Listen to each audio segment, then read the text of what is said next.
आज यहाँ पे आए हैं किस चैप्टर के लिए, नॉन प्रॉफिट ऑर्गेनाइजेशन के लिए। जी बहुत ही आपको क्या करना है, न्यूमेरिकल पोर्शन को ज़्यादा ध्यान नहीं देना है, बस थ्योरेटिकल पोर्शन को ध्यान देना है ताकि आप एग्जाम में क्वेश्चन कर सकें। बहुत ही सिंपल है, आप ध्यान से जितना हम पढ़ा रहे हैं उसको आप बारीकी से देखिएगा। सारे पॉइंट्स जो हैं वो क्वेश्चन को कैरी कर रहे हैं, इसीलिए सारे पॉइंट आपको क्या होनी चाहिए, बिल्कुल मेमोराइज्ड होनी चाहिए ताकि आप कोई गलती ना करें। है function without any profit motive. Non profit organisation जो फंक्शन करती है वो कोई प्रॉफिट मोटिव नहीं होता है, उनका उद्देश्य प्रॉफिट कमाना नहीं होता है। पहला पॉइंट ये हो गया आपका, प्रॉफिट अर्न नहीं करना चाहती है। यहाँ पे कोई प्रॉफिट अर्न करके हम डिविडेंड किसी को नहीं देते हैं। यहाँ पे प्रॉफिट हमारा मेंबर्स के बीच में या किसी पार्टनर्स के बीच में डिस्ट्रीब्यूट नहीं होता है। ठीक है, ये जो प्रॉफिट होता है वो आपका क्या होता है, सीधे हमारे कैपिटल फंड में या जनरल फंड में बैलेंस शीट में क्या हो जाता है, ऐड हो जाता है, एनपीओ कहता है। ठीक है, अब दूसरा पॉइंट है provide services to specific group और पब्लिक एट लार्ज। मतलब क्या कह रहा है, एनपीओ का जो फंक्शन होता है वो बेसिकली मेन इंपॉर्टेंट है, क्या करना होता है, सर्विस प्रोवाइड करना होता है। ठीक है, हम सर्विस प्रोवाइड करते हैं किसको, स्पेसिफिक ग्रुप को या पब्लिक को। करते हैं थर्ड की, नॉन ट्रेडिंग इंटिटीज। मतलब जो होता है एनपीओ जो होता है वो व्यापारिक संस्था नहीं होता है, बिजनेस इंटिटी नहीं होती है। क्यों? क्योंकि वो ना तो मैन्युफैक्चर करती है, ना सेल करती है, ना ही परचेज करती है, और ना ही गुड्स को क्रेडिट बेस पे सेल करती है। बात समझ में आ रही है? मतलब ये सारी एक्टिविटी जो हमारी ट्रेडिंग एंटिटी करती हैं, मैन्युफैक्चर करना, सेल करना, परचेस करना और क्रेडिट सेल करना, तो यहाँ पे नहीं होता है। यहाँ पे बस बात चलती है किसकी, सर्विस प्रोवाइड करने की। ठीक है, इसीलिए हम इसे क्या बोलते हैं, नॉन ट्रेडिंग एक्टिविटीज बोलते हैं। अब बात आती है, अगर हम प्रॉफिट कमाना नहीं चाहते हैं या प्रॉफिट हमारा मोटिव नहीं होता है तो हमको पैसे कहाँ से मिलते हैं। पैसे मिलते हैं, हमारे बहुत सारे सेक्शन होते हैं, जैसे बहुत सारे पार्ट्स होते हैं जहाँ से हमको पैसा क्या होता है, मिलता है। सब्सक्रिप्शन के रूप में पैसा मिलता है, इंट्रेंस फीस के रूप में पैसा मिलता है, लीगेसी द्वारा पैसा मिलता है, डोनेशन द्वारा पैसा मिलता है। ये इन चीजों के द्वारा हमको एनपीओ को मतलब एनपीओ को पैसा मिलता है। आगे हम इसको डिस्कस करेंगे। ठीक है, अब बात आएगा एग्जाम में, एग्जाम्पल में क्या आ गया, क्लब आ गया, चैरिटेबल इंस्टीट्यूशन आ गया, पब्लिक हॉस्पिटल आ गया, चैरिटेबल ट्रस्ट आ गया। एग्जाम में आ जाएगा इसमें से कौन सा एनपीओ का एग्जाम्पल नहीं है। ठीक है, और यहीं पे कहीं 3 ऑप्शन दे के चौथा दे देगा आपका कंपनी। ठीक है, तो आप क्या कर देंगे, कंपनी पे टिक कर दीजिएगा, पार्टनरशिप फॉर्म आ जाएगा उस पर टिक कर दीजिएगा। ठीक है, बहुत ही सिंपल एग्जाम में क्वेश्चन आता है, तो बेसिक चीजों को आपको ध्यान देना है। नॉन प्रॉफिट ऑर्गेनाइजेशन के फाइनेंशियल स्टेटमेंट के बारे में, फाइनेंशियल स्टेटमेंट क्या होता है। अब आप कहेंगे फाइनेंशियल स्टेटमेंट मतलब क्या हुआ, मतलब नॉन प्रॉफिट ऑर्गेनाइजेशन भले ही सर्विस प्रोवाइड करता है लेकिन उसका भी फाइनेंशियल स्टेटमेंट बनता है। इसलिए बनता है ताकि हम जो मैनेजर हैं वो मिसलीडिंग ना कर सकें, ठीक है, मिस एप्रोप्रिएशन ना कर सकें, इसलिए हमारा फाइनेंशियल स्टेटमेंट यहाँ पे बनता है। और यहाँ पे देखिए, financial statement submit them statutory authority called registrar of society. मतलब क्या होगा, हम फाइनेंशियल स्टेटमेंट बनाएंगे और सबमिट करेंगे किसको, रजिस्ट्रार ऑफ सोसाइटी को। और ये क्या है, हमारा कंपलसरी है, स्टैट्यूटरी है कि हमें अपने फाइनेंशियल स्टेटमेंट को रजिस्ट्रार ऑफ सोसाइटी के पास क्या करना पड़ेगा, एंड ऑफ फाइनेंशियल ईयर आपको रजिस्ट्रार ऑफ सोसाइटी को क्या करना पड़ेगा, फाइनेंशियल स्टेटमेंट को सबमिट करना पड़ जाएगा। ठीक है, अब देखिए कौन कौन से अकाउंट्स बनते हैं। हमने क्या पढ़ा, फाइनल अकाउंट में, कंपनी अकाउंट में क्या पढ़ा कि आपको ट्रेडिंग बनाना पड़ता था, प्रॉफिट एंड लॉस अकाउंट बनाना पड़ता था और बैलेंस शीट बनाना पड़ता था। लेकिन यहाँ पे क्या क्या बनाना है, यहाँ पे बनाना है receive and payment account, income and expenditure account और बैलेंस शीट बनाना है आपको। रिसीव एंड पेमेंट अकाउंट कुछ नहीं होता है, बस ये होता है summary of cash book. Cash book का ये क्या होता है, समरी होता है। मतलब क्या हुआ कि जितना पैसा हमको रिसीव होगा उसे हम रिसीव साइड में ले जाएंगे, जितना पैसा हम पेमेंट करेंगे उसे किस साइड ले जाएंगे, पेमेंट साइड में ले जाएंगे। अब रिसीव जो करेगा वो ये नहीं देखेगा कि रेवेन्यू नेचर का, कैपिटल नेचर का है, सभी नेचर के ट्रांजेक्शन को, जो भी पैसा हमको रिसीव होगा हम रिसीव कर लेंगे, और जितना ही पैसा हम कभी भी पेमेंट कर रहे हैं तो उसको हम क्या करेंगे, रिकॉर्ड कर लेंगे किस साइड में, पेमेंट के साइड में। रिसीव एंड पेमेंट अकाउंट ये देखता है कैश फ्लो को, अगर कैश आउटफ्लो हो रहा है तो हमारा पेमेंट हो रहा है, कैश इनफ्लो हो रहा है तो रिसीव हो रहा है। अब प्रॉफिट एंड लॉस अकाउंट की तरह हम उसको बनाते हैं। हम एक्सपेंडिचर को डेबिट करते हैं और इनकम को क्रेडिट करते हैं। इनकम एक्सेस कर जाता है एक्सपेंडिचर के ऊपर, तब हमको क्या मिलता है, सरप्लस मिलता है, मतलब प्रॉफिट मिलता है। अगर एक्सपेंडिचर एक्सेस कर जाएगा और इनकम क्या कर जाएगा, कम हो जाएगा, इसका मतलब क्या हो जाएगा, आपको डिफिसिट हो जाएगा, लॉस हो जाएगा। ठीक है, और ये सरप्लस और डिफिसिट जो होते हैं वो हमारे कैपिटल फंड या जनरल फंड जो बैलेंस शीट में आपको दिखेगा, किस साइड, लायबिलिटी साइड में, उधर आप क्या कर देंगे, सरप्लस को ऐड कर देंगे। अगर आपको लॉस हुआ है तो डिफिसिट कर देंगे, किससे करेंगे, जनरल फंड या कैपिटल फंड से। ठीक है, और क्या देखने को मिलता है हमको, यहाँ पे बैलेंस शीट बनाने को देखने को मिलता है। बैलेंस शीट यहाँ पे दो बनते हैं, ओपनिंग बैलेंस शीट और closing balance sheet. Opening balance sheet क्यों बनाते हैं, हम बैलेंस शीट हम बनाते हैं ताकि हम capital fund, opening capital fund को क्या कर सकें, डिटरमाइन कर सकें। ठीक है, ये आपका होता है फाइनेंशियल स्टेटमेंट जो स्टेटरी होता है, और हमको किसको सबमिट करना पड़ता है, रजिस्ट्रार ऑफ सोसाइटी को। अकाउंट क्या होता है, समरी ऑफ कैश बुक होता है। जो पैसा हमको रिसीव होगा, जो पैसा हमारा कैश इनफ्लो होगा उसको रिसीव साइड में ले जाएंगे, और जो पैसा हमारा क्या होगा, आउटफ्लो होगा, उसको किस साइड में ले जाएंगे, पेमेंट साइड में ले जाएंगे। ये कौन सा नेचर को फॉलो करता है, ये रियल नेचर को फॉलो करता है। इसीलिए हम एग्जाम में बहुत बार आता है कि रिसीव एंड पेमेंट अकाउंट कौन से नेचर को फॉलो करता है या कौन सा अकाउंट होता है, तो आप बताएंगे रियल अकाउंट। रियल अकाउंट में क्या होता है, debit means what's come in और credit means what's goes out. ठीक है, अब तीसरी पॉइंट है no distinction of cash in hand और बैंक। मतलब आपके हैंड में आपके पास कितना पैसा है और आपके सेविंग अकाउंट में या करंट अकाउंट में कितना पैसा है, इसमें कोई अंतर नहीं होता है। चाहे आपके हाथ में पैसा हो, चाहे आपके बैंक अकाउंट में पैसा हो, दोनों को हम डिस्क्रिमिनेट नहीं कर सकते हैं। ठीक है, दोनों इक्वल होता है। करते हैं बिगिन विथ ओपनिंग बैलेंस और एंड विथ क्लोजिंग बैलेंस। मतलब रिसीव एंड पेमेंट अकाउंट जो होता है वो स्टार्ट होता है ओपनिंग बैलेंस के साथ। ओपनिंग बैलेंस कैसा होता है, cash in hand, cash at bank से। ठीक है, और एंड होता है क्लोजिंग बैलेंस के साथ ही, मतलब कैश इन हैंड और कैश एट बैंक के साथ। मतलब क्या हुआ, मान लीजिए ये रिसीव एंड पेमेंट अकाउंट आपका खाता है। ठीक है, यहाँ पे आ गया रिसीप्ट, ठीक है, अमाउंट, पेमेंट अमाउंट। ठीक है, कहना ये चाह रहा है कि जो हमारा रिसीव एंड पेमेंट अकाउंट होता है, जो आरपी का खाता होता है, ठीक है, वो बिगेन होता है, स्टार्ट होता है किससे, ओपनिंग बैलेंस के साथ। ओपनिंग बैलेंस कैसा, मतलब to cash in hand to cash at bank. मतलब क्या हो गया कि मतलब जो स्टार्ट होगा वो आपका कैश इन हैंड और कैश एट बैंक से होगा, और जो एंड होगा वो भी कैसे होगा, कैश इन हैंड और कैश एट बैंक के साथ आपका एंडिंग हो जाएगा। ये बात क्या है, कभी कभी आपको ओवरड्राफ्ट देखने को मिलता है। क्या देखने को मिलता है, ओवरड्राफ्ट। मतलब क्या हुआ, पिछले साल आपका पेमेंट ज्यादा था, किसके ऊपर, रिसीव के ऊपर। मतलब हमारा कैश आउटफ्लो जो था वो हमारे कैश इनफ्लो की तुलना में क्या था, ज्यादा था। इसका मतलब आपको ओवरड्राफ्ट हो गया, नुकसान हो गया। इसका मतलब कभी कभी यूजुअली, देखिए यूजुअली हमेशा यही होगा, जो अभी आपने देखा यही होता है, हमेशा यही होता है। लेकिन कभी कभी आपको देखने को ये मिल जाता है कि आपको ओवरड्राफ्ट हो गया।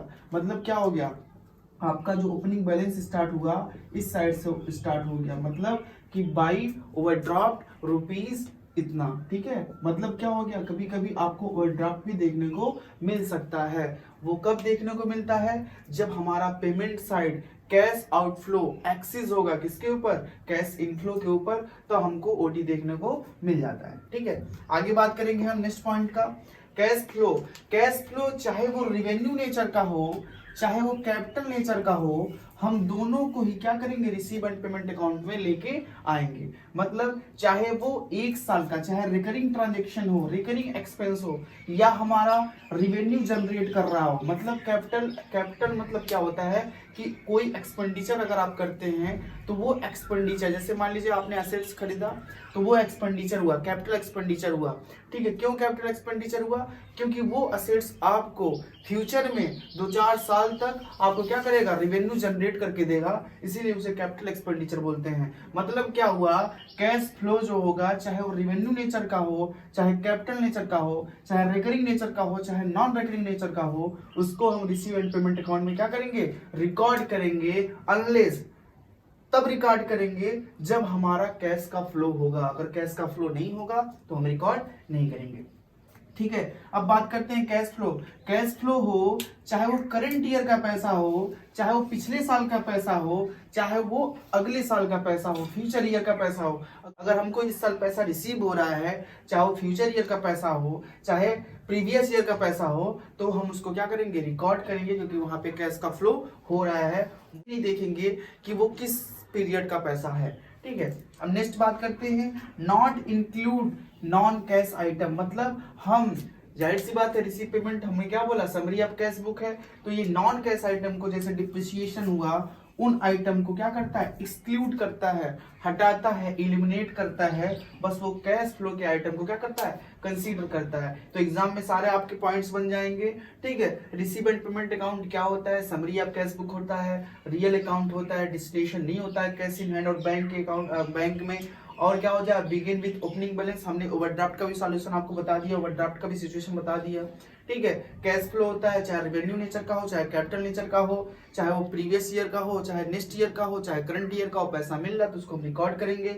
और नॉन कैश आइटम को, जैसे डिप्रिसिएशन हुआ, उसको क्या करता है, एलिमिनेट करता है, एक्सक्लूड करता है। ये आपका हो गया receive and payment account and loss account की तरह। ठीक है, हम क्या करते हैं वहां पे प्रॉफिट लॉस अकाउंट में एक्सपेंस और रेवेन्यू की बात करते हैं। एक्सपेंस आपका डेबिट साइड होता है, रेवेन्यू आपका या इनकम आपका क्रेडिट साइड में होता है। ठीक है, उसी तरह हमारा ये भी एक्रूअल बेसिस को फॉलो करता है, ये भी हमारे एक्रूअल सिस्टम को फॉलो करता है। इनकम एंड एक्सपेंडिचर अकाउंट भी एज यूजुअल किस तरह होता है, प्रॉफिट एंड लॉस अकाउंट की तरह होता है। ठीक है, ओनली रिवेन्यू आइटम, मतलब कैपिटल आइटम को हम क्या करेंगे, यहाँ पे जो हमारे कैपिटल आइटम्स हैं, मतलब अगर हम आप फर्नीचर को परचेस कर रहे हैं, एसेट्स को परचेस कर रहे हैं, कैपिटल नेचर के ट्रांजेक्शन को जो ह्यूज अमाउंट में होते हैं उनको हम कंसीडर नहीं करते हैं। उनको कंसीडर कहाँ करते हैं, हम बैलेंस शीट में कंसीडर करते हैं। बात करेंगे हम एक्रूअल बेसिस की। एक्रूअल बेसिस कहता है कि अगर हमारा राइट टू एस्टेब्लिशमेंट हो गया, अगर हमको पैसा इस साल मिलना था, नहीं मिला है, फिर भी हम रिकॉर्ड करेंगे, क्योंकि हमारा वो इसी साल का पैसा था, इसी फाइनेंशियल ईयर का पैसा था। इसीलिए हमारे किस बेसिस को फॉलो करता है, एक्रूअल बेसिस को फॉलो करता है। कौन, इनकम एंड एक्सपेंडिचर अकाउंट। बहुत ही इंपॉर्टेंट है, ये कौन से नेचर को फॉलो करता है, इनकम एक्सपेंडिचर अकाउंट, तो क्या बोलेंगे, नॉमिनल अकाउंट को। क्यों, क्योंकि यहाँ पे इनकम और एक्सपेंडिचर की बात चल रही है, और नॉमिनल अकाउंट कहता है ऑल एक्सपेंडिचर और losses will be debited, all income और रेवेन्यू विल बी क्रेडिटेड। ठीक है, अब बात करेंगे कंसीडर नॉन कैश आइटम। मतलब क्या हुआ, हमारा इनकम एक्सपेंडिचर डिप्रिसिएशन को भी क्या करता है, अलाउ करता है, कंसीडर करता है, डिप्रिसिएशन को एक्सपेंडिचर के साइड में लेके जाता है। द एंड आप देखेंगे कि हमारा एक्सपेंडिचर ज्यादा हुआ कि इनकम ज्यादा हुआ। जब आपका इनकम ज्यादा हो जाएगा, जी हम यहाँ पे इनकम एंड एक्सपेंडिचर अकाउंट बनाते हैं। ठीक है, यहाँ पे हो गया एक्सपेंडिचर अकाउंट, यहाँ पे हो गया आपका इनकम अकाउंट। ठीक है, ये अमाउंट हो गया, सॉरी। ठीक है, अब यहाँ पे भी अमाउंट लिख लेते हैं। आप एक टाइम पे ये देखेंगे कि आपका इनकम जो है, जो इनकम साइड्स के जो आइटम्स हैं, वो एक्सपेंडिचर के आइटम्स को ओवर कर रहे हैं, मतलब एक्सिस कर रहे हैं। जब इनकम एक्सिस होगा, अगर इनकम हमारा एक्सिस होगा किस पे, एक्सपेंडिचर पे, तो इसका मतलब क्या होगा, आपको सरप्लस होगा। ठीक है, क्या होगा, सरप्लस होगा। अगर इनकम एक्सिस होगा किस पे, एक्सपेंडिचर पे, तो आपको सरप्लस मिलेगा। लेकिन अगर एक्सपेंडिचर जो है वो एक्सिस करेगा किस पे, इनकम पे, तो आपको क्या देखने को मिलेगा, क्रेडिट साइड में आपको डिफिसिट देखने को मिल जाएगा, मतलब नुकसान देखने को मिल जाएगा। अब बात करते हैं, सरप्लस देख लिया आपने, डिफिसिट देख लिया, अब इसको ट्रीटमेंट क्या होगा। देखिए इफ एनी, यहाँ पे हम लिख देते हैं इफ एनी, एक ही चीज होगा, या तो सरप्लस आएगा या तो डिफिसिट आएगा, हम दोनों सिचुएशन आपसे डील कर रहे हैं, ठीक है। अगर मान लीजिए हमको सरप्लस मिल गया तो क्या करेंगे, हम बैलेंस शीट में जाएंगे, कहाँ पे, जनरल फंड में, और जनरल फंड में जाके अपने सरप्लस को क्या कर देंगे, ऐड कर देंगे। उसी प्रकार अगर आपको सरप्लस नहीं मिला, आपका एक्सपेंडिचर ज्यादा हो गया किस पे, इनकम पे, तो आपको क्या मिलेगा देखने को, डिफिसिट देखने को मिलेगा। और ये डिफिसिट कहाँ चला जाएगा हमारा, जनरल फंड में या कैपिटल फंड में, वहां से क्या हो जाएगा, माइनस हो जाएगा, ठीक है, डिडक्टेड हो जाएगा। ये आपका था इनकम एंड एक्सपेंडिचर अकाउंट, जो बहुत ही इंपॉर्टेंट है। किसी से टॉपिक से आपका एक क्वेश्चन बन सकता है, और आपको ज्यादा न्यूमेरिकल पे ध्यान नहीं देना, बस थ्योरेटिकल पोर्शन पे ध्यान देना है, क्योंकि आपका कवरेज जो है बहुत ज्यादा है, ठीक है। और एग्जाम जो होता है वो बहुत ही कम टाइम का होता है, और आपको एमसीक्यू टाइप के क्वेश्चन बहुत ज्यादा देखने को मिलेंगे, इसलिए आपका जो क्वेश्चन बनेगा वो एलिमेंट्री बनेगा, ताकि आप तुरंत उसको कर सके। देखेंगे तो आइए देखते हैं नेचर। नेचर क्या होता है, ये हमारा कैसा होता है, एज यूजुअल पीएल की तरह होता है, पीएल अकाउंट की तरह हमारा इनकम एक्सपेंडिचर होता है। रिसीव एंड पेमेंट अकाउंट क्या होता है, ये समरी ऑफ कैश बुक होता है, आपको जस्ट बता चुके हैं हम, समरी ऑफ कैश बुक होता है रिसीव एंड पेमेंट अकाउंट, जब इनफ्लो आउटफ्लो को हम आप बस देखते हैं। और ये हमारा एज यूजुअल इनकम एक्सपेंडिचर जो होता है पीएल अकाउंट की तरह होता है, और हमारे एक्रूअल बेसिस को क्या करता है, फॉलो करता है। नेचर ऑफ आइटम की बात करेंगे। नेचर ऑफ आइटम, जाहिर सी बात है, हमने जस्ट डिस्कस किया कि ये बस क्या कंसीडर करेगा, रेवेन्यू आइटम्स को कंसीडर करेगा, लेकिन रिसीव एंड पेमेंट अकाउंट किसको कंसीडर करेगा, रेवेन्यू के साथ साथ किसको कंसीडर करेगा, कैपिटल आइटम को भी क्या करेगा, कंसीडर करेगा। कैपिटल आइटम मतलब जो हो जाएगा आपका फर्नीचर हो जाएगा, फिक्स एसेट हो जाएगा, इक्विपमेंट हो जाएगा, बिल्डिंग हो जाएगा, ये सब का आपका कैपिटल नेचर के ट्रांजेक्शन है, कैपिटल आइटम्स है। अब बात करेंगे पीरियड की। पीरियड जो होगा ये 1 फाइनेंशियल ईयर या करंट ईयर की बात करेगा, ठीक है। लेकिन ये जो होता है, इसमें जो होता है, चाहे करंट ईयर का पैसा हो, चाहे प्रीवियस ईयर का पैसा हो, चाहे फ्यूचर ईयर का पैसा हो, अगर हमको रिसीव हो रहा है तो हम रिसीव कर लेते हैं, अगर हमको पेमेंट कर रहे हैं तो हम उसको पेमेंट कर देते हैं। लेकिन इनकम एक्सपेंडिचर जो होता है वो बस 1 फाइनेंशियल ईयर या करंट ईयर की बात करता है, ठीक है। अब बात करेंगे डेबिट साइड की। डेबिट साइड क्या होगा, आपका डेबिट साइड यहाँ पे एक्सपेंडिचर अकाउंट हो जाएगा, और यहाँ पे क्या हो जाएगा, डेबिट साइड आपका रिसीव हो जाएगा। एग्जाम में पूछ देगा कि रिसीव एंड पेमेंट अकाउंट्स में रिसीव्स क्या होता है, डेबिट साइड कौन से आइटम्स होते हैं, तो आप बोलेंगे रिसीव्स अकाउंट्स क्या होता है, डेबिट आइटम्स होता है। क्रेडिट साइड की बात कर देगा तो क्या हो जाएगा, यहाँ पे इनकम आ जाएगा, इनकम अकाउंट, और यहाँ पे क्या हो जाएगा, पेमेंट अकाउंट हो जाएगा। बहुत ही सिंपल है, ठीक है। अब बात करें डिप्रिसिएशन का।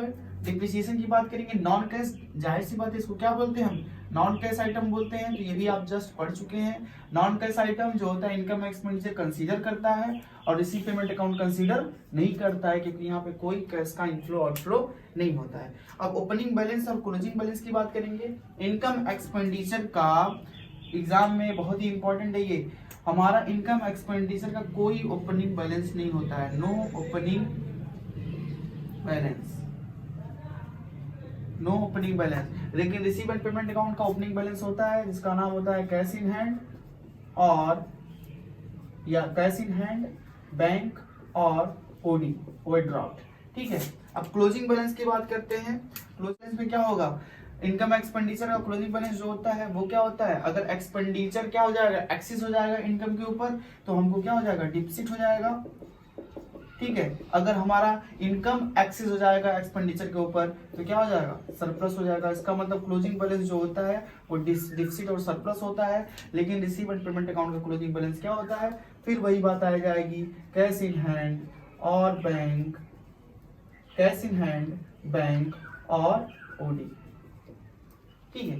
ये आपका डिफरेंस था। बात करेंगे सम आइटम्स की, जो नॉन प्रॉफिट ऑर्गेनाइजेशन के जो आइटम्स होते हैं, जो हमको पैसा, हमारे एनपीओ को पैसा देते हैं in the form of subscription, in the form of legacy, in the form of interest fees, donation, हमको पैसा मिलता है। किस तरह मिलता है, कुछ फॉर्म है, उनको हम डील करेंगे, कैसे कैसे हमको पैसा रिसीव होता है और उसे हम क्या कहते हैं, उसको हम समझने की कोशिश यहाँ पे करेंगे। सब्सक्रिप्शन क्या होता है, ठीक है। यूजुअली जो एनपीओ का मेन सोर्स होता है वो सब्सक्रिप्शन होता है, ठीक है। मान लीजिए आप किसी क्लब के मेंबर बनना चाहते हैं तो आपके सही बनाएंगे जब आपसे सब्सक्रिप्शन लिया जाएगा। हर साल आपसे सब्सक्रिप्शन लिया जाता है एनुअल बेसिस पे, ताकि हम अपने एनपीओ को स्मूथली ढंग से रन कर सके, ठीक है। मतलब क्या हुआ, एनुअल बेसिस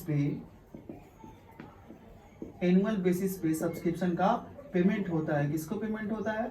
हमारे नॉन प्रॉफिट ऑर्गेनाइजेशन को। और कौन करता है? हमारे मेंबर करते हैं, जो मेंबर बने रहते हैं, ठीक है, हर साल। मतलब ये कौन सा नेचर हो गया? ये नेचर हो गया रेवेन्यू नेचर, मतलब रिकरिंग नेचर हो गया,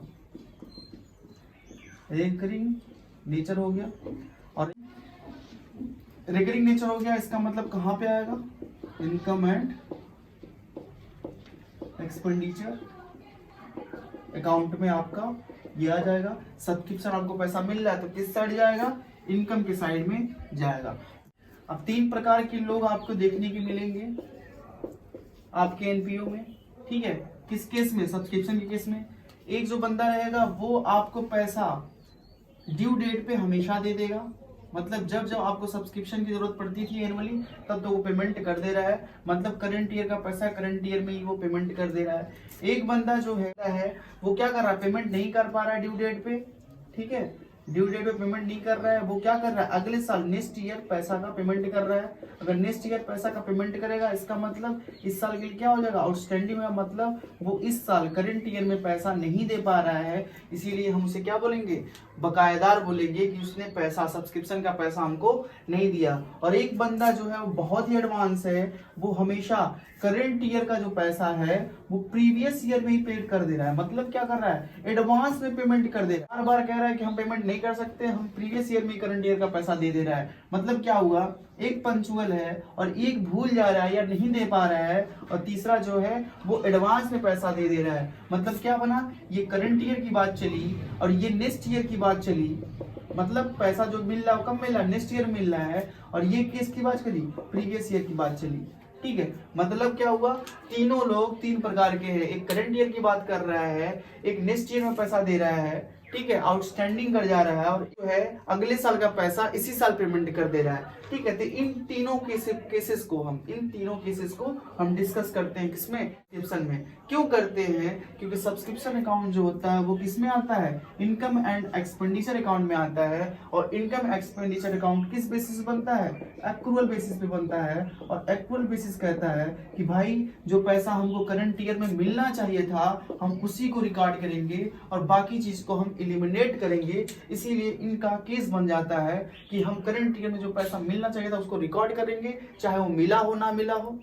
हम तीसरी की बात कर रहे हैं, इस साल का पैसा हमको तो मिल गया लेकिन अगले साल का ही पैसा उसने दे दिया, मतलब करंट ईयर का तो पैसा दिया ही दिया है, फ्यूचर ईयर का ही पैसा इसी साल दे दिया। इसका मतलब फ्यूचर ईयर के पैसों को हम एलिमिनेट करेंगे, माइनस करके हम बस किस साल की बात करेंगे? हम बस 1 फाइनेंशियल ईयर या करंट ईयर की बात करेंगे, तभी हम इनकम एक्सपेंडिचर के अकाउंट्स को फॉलो कर पाएंगे। सब्सक्रिप्शन अकाउंट में क्या आ रहा है? टू बैलेंस बीडी, जो रिफ्लेक्ट कर रहा है आउटस्टैंडिंग एट द बिगिनिंग। पिछले साल का जो सब्सक्रिप्शन बकाया था वो आपका आ जाएगा डेबिट साइड में। डेबिट साइड में क्यों आएगा? क्योंकि ये रिसीवेबल है, मतलब हमको सब्सक्रिप्शन आउटस्टैंडिंग का मिलना चाहिए था जो मिला नहीं है, इसलिए डेबिट साइड आ रहा है। और ये किसको रिफ्लेक्ट करेगा? एसेट साइड को रिफ्लेक्ट करेगा, जो आपके एसेट साइड में चला जाएगा टू आउटस्टैंडिंग सब्सक्रिप्शन के रूप में, ठीक है। उसी प्रकार हम इस आइटम को डील कर लेते हैं। Receive advance during the previous year, मतलब पिछले साल ही सब्सक्रिप्शन का पैसा हमको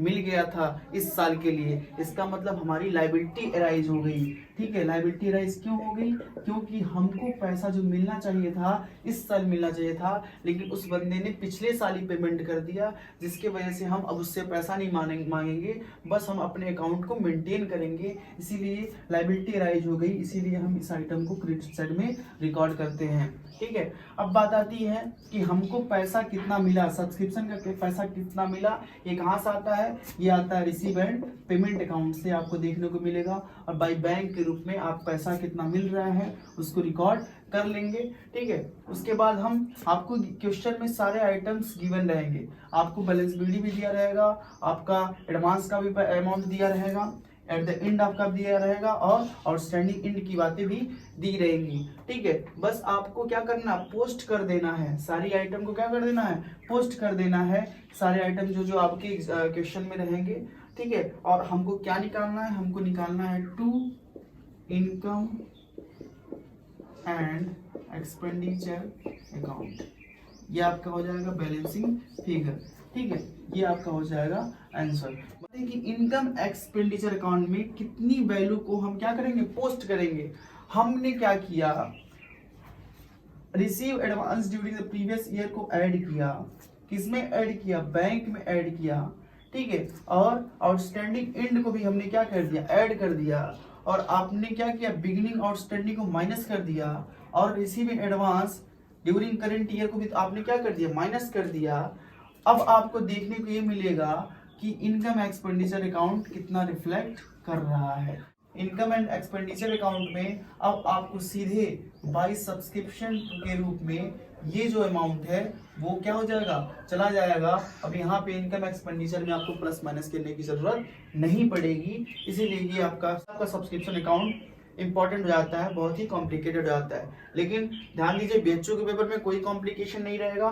बहुत ही अगर टफ क्वेश्चन बनाएगा तो क्या कर देगा, सारे आइटम को दे देगा, बस प्लस माइनस करके आपको कहाँ तक पहुंचना होगा, इनकम एंड एक्सपेंडिचर अकाउंट में पहुंचना होगा। बाकी आपको क्वेश्चन टफ जो आपको प्रीवियस ईयर जो करंट ईयर सब फॉरगेट करते थे, 18-19 का पैसा, 19-20 का पैसा, 20-21 का पैसा, ऐसा क्वेश्चन आपको देखने को नहीं मिलेगा।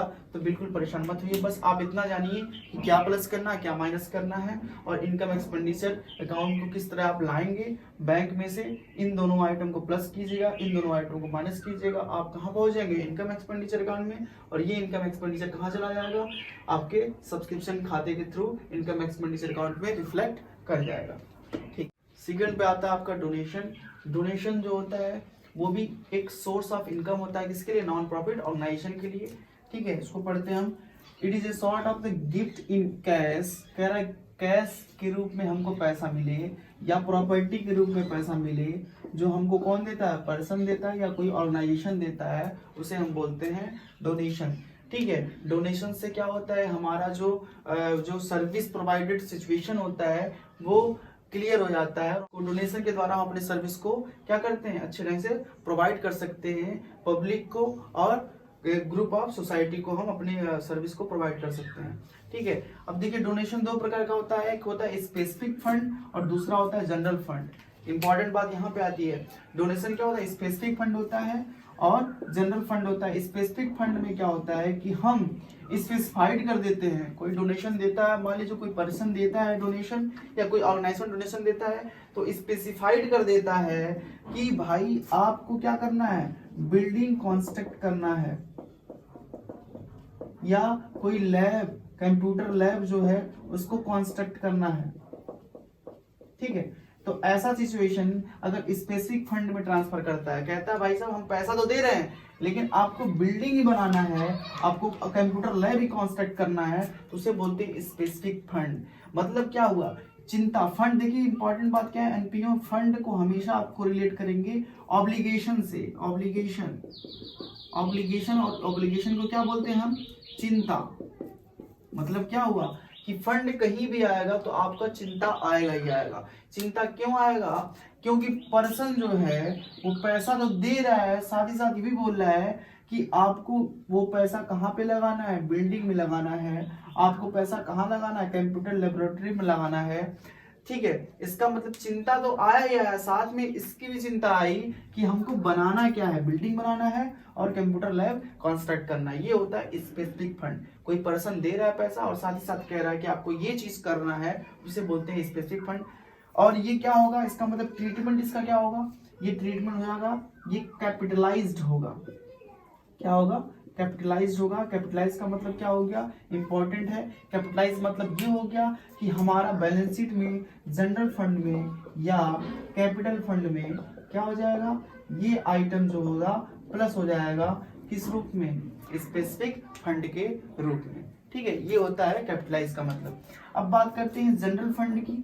जनरल फंड जो होता है वो रेगुलर सोर्स ऑफ इनकम होता है, रेगुलर सोर्स ऑफ इनकम होता है। मतलब हमको पैसा हमेशा मिलता रहता है, ये स्मॉल अमाउंट में होता है। क्या होता है? स्मॉल अमाउंट में होता है।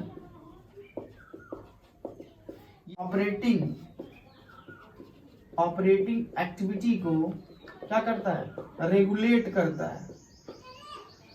मतलब क्या हुआ कि हमारा जो इनकम एक्सपेंडिचर जो होता है वो ऑपरेटिंग एक्टिविटी को रेगुलेट करता है। जनरल फंड उसमें क्या करता है? फ्लुएंसी डालता है, पैसा देकर हमको क्या करता है? ऑपरेटिंग एक्टिविटी को स्मूथली ढंग से हम क्या कर सकते हैं? रन कर सकते हैं और रेगुलर सोर्स ऑफ इनकम होता है। इसीलिए ये जो इसका जो ट्रीटमेंट होगा वो क्या होगा? रेवेन्यू नेचर का होगा। इसीलिए कहा जाएगा इनकम एंड एक्सपेंडिचर अकाउंट में जाएगा। किस साइड? इनकम के साइड में।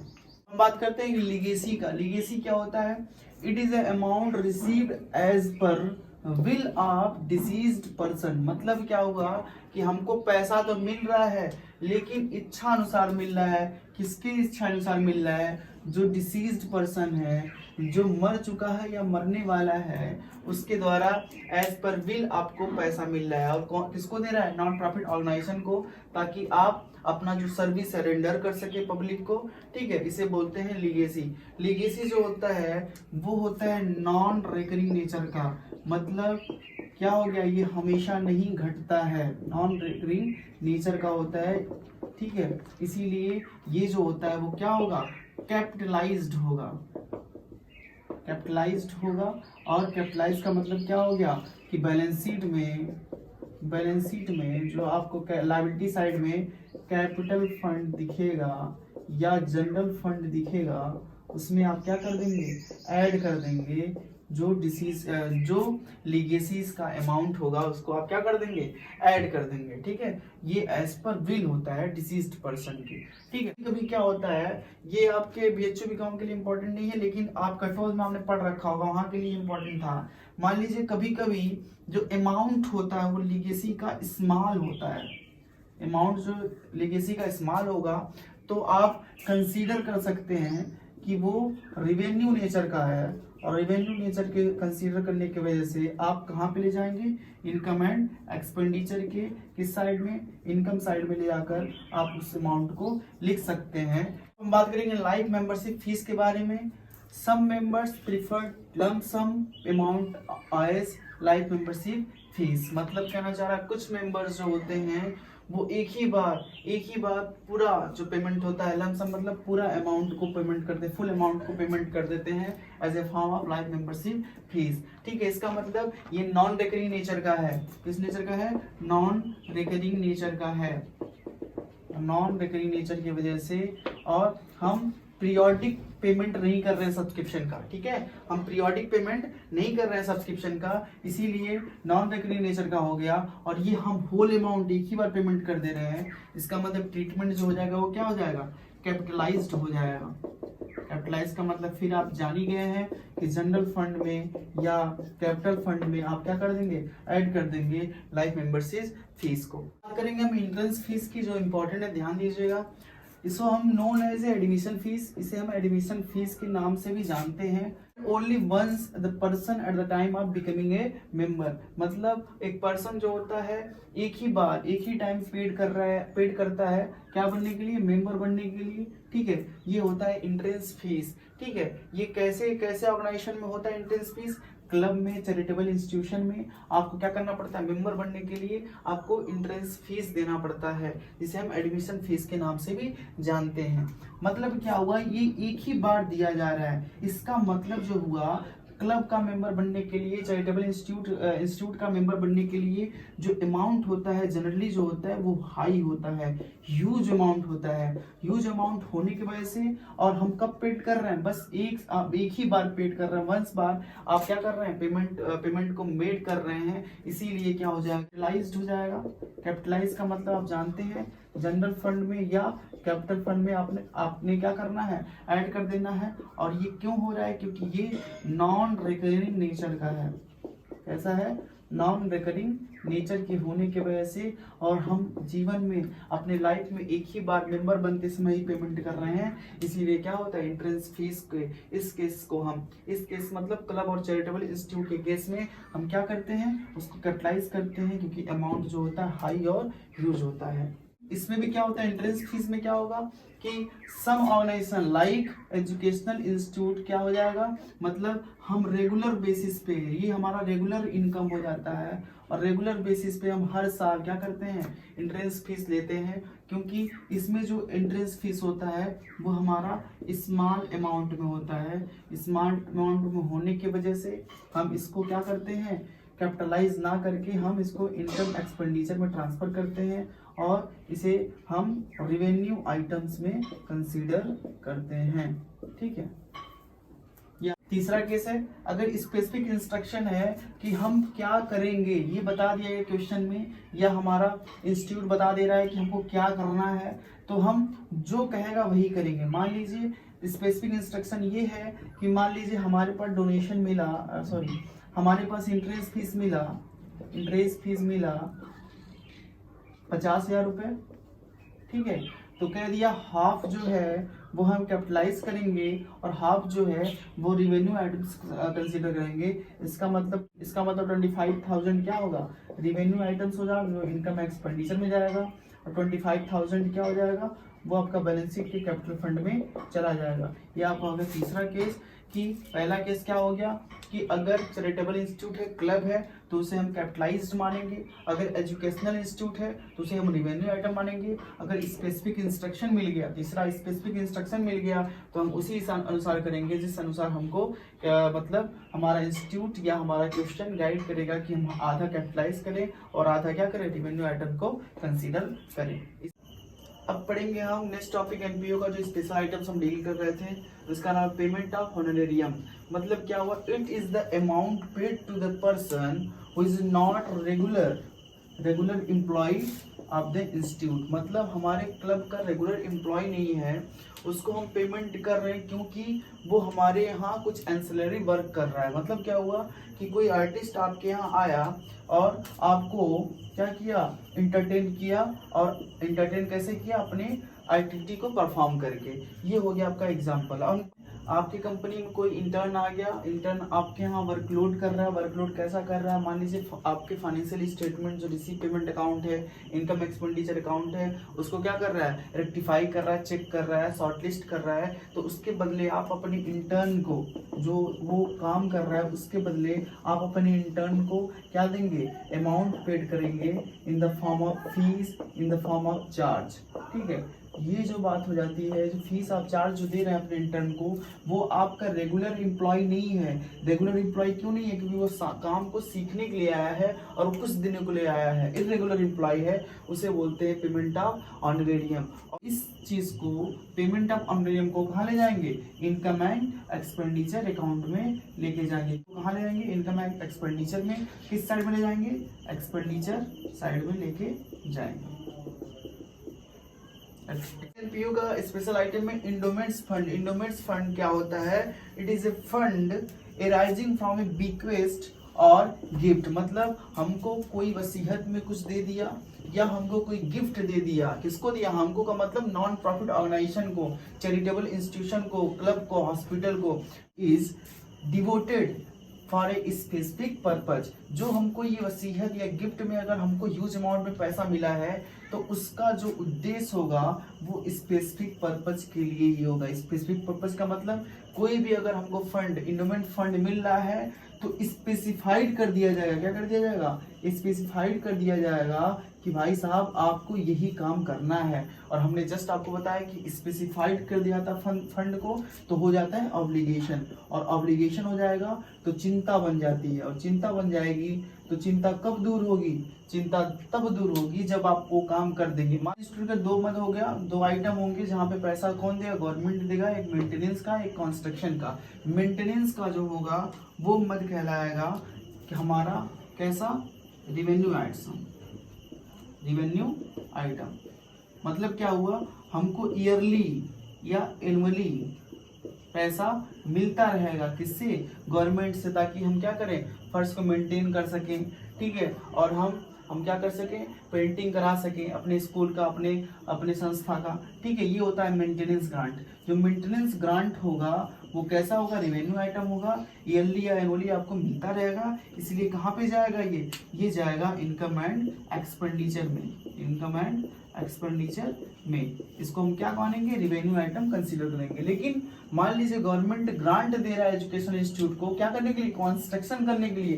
कंस्ट्रक्शन मतलब क्या हो गया, आपको बिल्डिंग बनाना है, नया बिल्डिंग बनाना है, किसके लिए, बच्चों को पढ़ने के लिए। ऑफिस का कंस्ट्रक्शन करना है, मान लीजिए ऑफिस का कंस्ट्रक्शन करना है, कंस्ट्रक्शन ग्रांट, ये हो जाएगा आपका कंस्ट्रक्शन ग्रांट।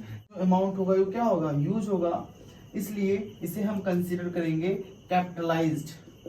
इसे क्या मानेंगे, हम कैपिटलाइज कर रहे हैं। कैपिटलाइज का मतलब क्या हो जाएगा, जनरल फंड में या कैपिटल फंड में हम गवर्नमेंट ग्रांट का जो पैसा है वो किस रूप में है, कंस्ट्रक्शन ग्रांट के रूप में है, उसको हम बैलेंस शीट के लायबिलिटी साइड में क्या कर देंगे, ऐड कर देंगे, ताकि हमारी ऑब्लिगेशन क्या हो, एराइज हो जाए। और ऑब्लिगेशन कब तक खत्म नहीं होगा, जब तक हम अपनी बिल्डिंग का निर्माण नहीं करते हैं, ऑफिस का निर्माण नहीं कर लेते हैं, तब तक हमारा ऑब्लिगेशन बना रहेगा। ये है आपका गवर्नमेंट ग्रांट।